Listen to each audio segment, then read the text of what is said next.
High students, ഇന്ന് കഴിഞ്ഞ ക്ലാസ്സിൽ നമ്മൾ ഡയറക്റ്റ് മെത്തേഡിൽ ഡിസ്ക്രീറ്റ് സീരീസിൽ ഡയറക്റ്റ് മെത്തേഡിൽ എങ്ങനെയാണ് അരിത്തമെറ്റിക് മീൻ കാണുന്നതെന്ന് പഠിച്ചു. ഇന്നത്തെ ക്ലാസ്സിൽ നമ്മൾ ഡിസ്ക്രീറ്റ് സീരീസിൽ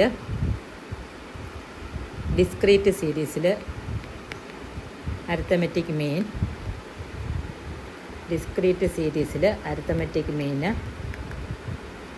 സീരീസിൽ രണ്ടാമത് ഞാനൊരു മെത്തേഡ് പറഞ്ഞതിൽ അസ്യൂംഡ് മീൻ മെത്തേഡിൽ എങ്ങനെയാണ് കാൽക്കുലേറ്റ് ചെയ്യുന്നതെന്ന് നോക്കാം. അസ്യൂംഡ് മീൻ മെത്തേഡിൽ എങ്ങനെയാണ് അരിത്തമെറ്റിക് മീൻ കാൽക്കുലേറ്റ് ചെയ്തതെന്ന് നോക്കാം. Assumed mean method. അപ്പോൾ അസ്യൂംഡ് മീൻ മെത്തേഡിൽ കാൽക്കുലേറ്റ് നമ്മൾ ഇന്നലെ ചെയ്ത പ്രോബ്ലം തന്നെ, അതേ സെയിം ക്വസ്റ്റ്യൻ തന്നെ അസ്യൂംഡ് മീൻ മെത്തേഡിൽ എങ്ങനെ ചെയ്യുമെന്ന് നോക്കാം. Assumed mean method, discrete series, arithmetic mean discrete series, assumed mean method. ഇന്നലെ ഡയറക്റ്റ് മെത്തേഡിലാണ് sigma f x by sigma f എന്നുള്ള ഇക്വേഷൻ ഇട്ടാണ് നമ്മൾ ഇന്നലെ ചെയ്ത്. ഇന്ന് അസ്യൂംഡ് മീൻ മെത്തേഡിൽ എങ്ങനെയാണ് ചെയ്യുന്നതെന്ന് നോക്കാം. Same question. Height of some persons are given. Height ഇതിനെ നമ്മൾ എക്സ് എന്നാണ് എടുത്തത്. X. Then number of persons are given. ഇതിനെ നമ്മൾ എഫ് എന്നെടുത്തു. എഫ്.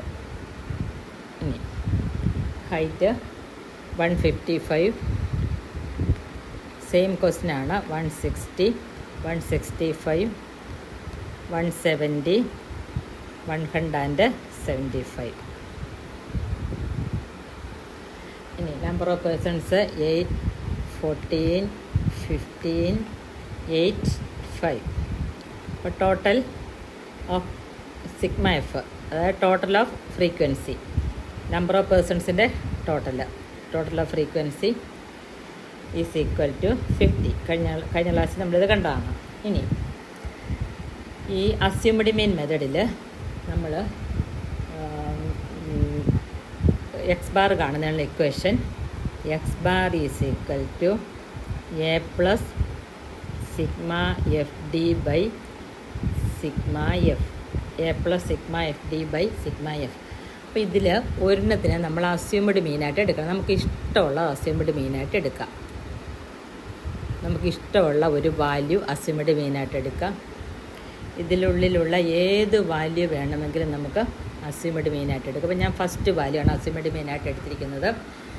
താഴേക്ക് പോകും തോറും നെഗറ്റീവ് വരും. അപ്പോൾ ആ സമയം ഏറ്റവും ചെറിയ നമ്പർ, അതായത് ഒന്നാമത്തെ നമ്പർ അസ്യൂംഡ് മീനായിട്ട് എടുത്താൽ നെഗറ്റീവ് ചിഹ്നം വരില്ല. ഇനി ഡി കാണണം. ഡി എന്ന് പറഞ്ഞാൽ d is equal to deviation എന്നർത്ഥം. D is equal to deviation എന്ന് പറയും. ഡീവിയേഷൻ എന്ന് പറഞ്ഞാൽ ഓരോ എക്സിൽ നിന്നും അസ്യൂംഡ് മീൻ കുറച്ച് കിട്ടുന്നതാണ് ഡീവിയേഷൻ എന്ന് പറയുന്നത്. D is equal to x minus a. D എന്ന് പറഞ്ഞാൽ ഡീവിയേഷനെ സൂചിപ്പിക്കുന്നു.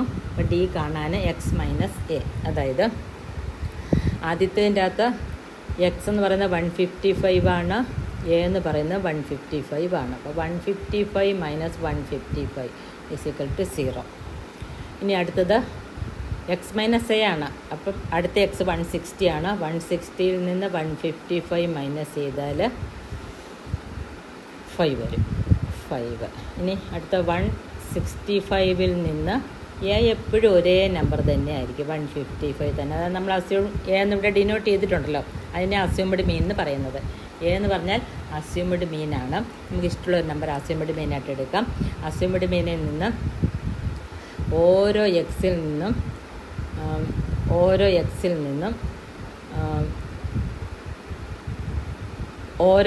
നിന്നും അസ്യൂംഡ് മീൻ കുറച്ച് കിട്ടുന്നതാണ് ഡി എന്ന് പറയുന്നത്. ഇനി അടുത്ത 155 പോയാൽ 10 വരും, അസ്യൂംഡ് മീൻ 10. ഇനി 170യിൽ നിന്ന് 155 പോയാൽ അസ്യൂംഡ് മീൻ 15 വരും. 175ൽ നിന്ന് 155 പോയാൽ അസ്യൂംഡ് മീൻ 20 വരും. നോക്കുക, ഇതുണ്ട് ഇവിടെ 155 പ്ലസ് 5 ആണ് ഇവ തമ്മിലുള്ള ഇൻ്റർവെൽ. ഈ ക്ലാസ്സുകൾ തമ്മിലുള്ള ഇൻ്റർവെൽ 5 ആണ്. അതുപോലെ തന്നെ ഇവിടെ വരെ 0, 5, 10, 15, 20 5 വീതം കൂട്ടി എടുത്ത് വരും. ഇനി അപ്പോൾ നമ്മൾ ഡി കണ്ടുപിടിച്ചു. ഡി എന്ന് പറഞ്ഞാൽ എക്സ് മൈനസ് എ ആണ്. ഓരോ എക്സിൽ നിന്നും ഇത് ഓരോന്ന് എക്സിനെ സൂചിപ്പിക്കുന്ന എക്സിൽ നിന്നും എ കുറയ്ക്കുക. ഇനി എഫ് ഡി കാണുക. നമ്മുടെ ഇക്വേഷനിൽ a plus sigma f d by sigma f ആണ്. അപ്പം എഫ് ഡി കാണുക. ഇനി എഫ് ഡി എന്ന് പറഞ്ഞാൽ എഫും ഡിയും കൂടി ഇൻറ്റു ചെയ്യുന്നതാണ്. അതായത് എന്താ 8 into 0 0 14 into 8 is equal to 70. 15 into 10 150. 15 into 8 120. 20 into 5 100. ഇതിൻ്റെ ടോട്ടൽ 440 വരും. 440. നമുക്കിത് ഇക്വേഷനിൽ അപ്ലൈ ചെയ്യാം. A plus sigma f d by sigma f x bar is equal to a plus sigma f d by sigma f is equal to a എന്ന് പറയുന്നത് നമ്മളെടുത്തത് ഏതാണ് 155. അപ്പോൾ എയുടെ സ്ഥാനത്ത് 155 ഇട്ട് കൊടുക്കുക. 155 plus sigma f d 440 divided by 50. അപ്പോൾ 155 plus 440 50 കൊണ്ട് ഡിവൈഡ് ചെയ്താൽ 8.8 വരും. 8.8.